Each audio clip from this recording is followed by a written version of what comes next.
Daily Urdu stories کے معزز خواتین و حضرات، السلام علیکم۔ میری دعا ہے کہ آپ جہاں کہیں بھی رہیں خوش رہیں، اللہ تعالیٰ آپ سب کو خوش رکھے۔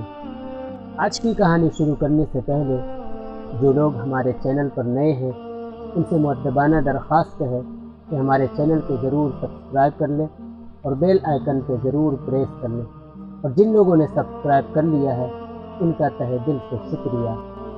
بسم اللہ الرحمن الرحیم۔ ایک آرٹسٹ تھا، اس کا ایک بہت ہی لائق شاگرد تھا۔ اس شاگرد نے اپنے استاد سے اجازت لی کہ مجھے اجازت دیں میں ایک تصویر بناؤں اور تمام لوگوں کے سامنے رکھوں تاکہ لوگ ہمیں بتا سکیں کہ اس میں کیا کمی ہے، اور مجھے اپنے ہنر کا بھی پتہ چل جائے گا کتنا ہنر سیکھ پایا ہوں آپ سے۔ چنانچہ استاد نے اجازت دے دی۔ شاگرد نے ایک تصویر بنائی اور اسے ایک بہت بڑے چوک میں رکھ دیا، اور اس کے ساتھ ایک قلم رکھ دیا اور اس پر لکھ دیا کہ اس میں کوئی کمی ہو تو نشان لگا دیجئے۔ کچھ دنوں بعد جب وہ تصویر لینے گئے تو دیکھا کہ پوری تصویر نشانوں سے بھری ہوئی تھی۔ شاگرد بہت افسردہ ہوا۔ استاد نے اس کو تسلی دی اور کہا کہ ایک ایسی تصویر اور بناؤ جو تمہارے ہنر سے کم درجے کی ہو اور اسی جگہ رکھ دو، مگر اس بار اس پر لکھنا کہ تصویر میں کوئی کمی ہو تو اسے صحیح کر دیجئے۔ جب کچھ دن بعد اس تصویر کو دوبارہ دیکھا گیا تو اس پر کوئی نشان نہیں تھا۔ اس بار شاگرد خوش ہوا اور استاد سے پوچھا کہ یہ کیا، جبکہ پچھلی تصویر میرے ہنر کا اعلیٰ نمونہ تھی مگر اس پر اتنے نشانات لگے کہ تصویر نشانات کے پیچھے دب گئی اور تصویر کی جگہ نشانات نے لے لی تھی۔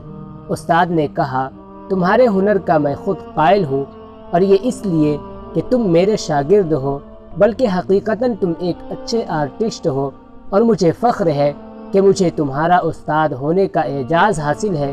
تمہیں اس طرح اپنے ہنر کو آزمانے کی ضرورت ہی نہیں تھی، مگر تمہاری تصویر چوک میں رکھنے کی تجویز میں نے اس لیے قبول کی کہ تمہیں لوگوں کے مزاج سے اپنے ہنر کو پرکھنے کا تجربہ ملے، اور تم نے خود لوگوں کو پرکھ بھی لیا کہ اعلیٰ درجہ کی تصویر میں خامی تلاش کرنے کے لیے کہا تو ہر شخص نے نشان لگایا، لیکن جب دوسری تصویر جو پہلی تصویر سے کافی نچلے درجے کی تھی اس کی اصلاح کے لیے کہا تو کسی نے ایک نشان بھی نہیں لگایا۔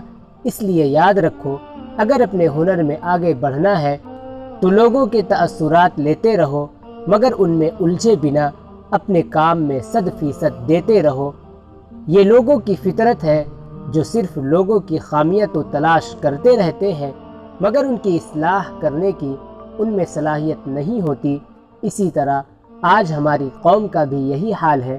ہر شخص مؤذن، امام صاحب، یہاں تک کہ علماء تک کی خامیاں نکالتے خوف محسوس نہیں کرتے، لیکن اگر ان سے قوم کی اصلاح کی بات کی جائے تو جواب اس کے برعکس ہوتا ہے کہ یہ ہمارا کام نہیں، علماء کس لیے ہیں۔ کسی کے عیب پر نگاہ ڈالنے سے پہلے اپنا محاسبہ کرنا بے حد ضروری ہوتا ہے۔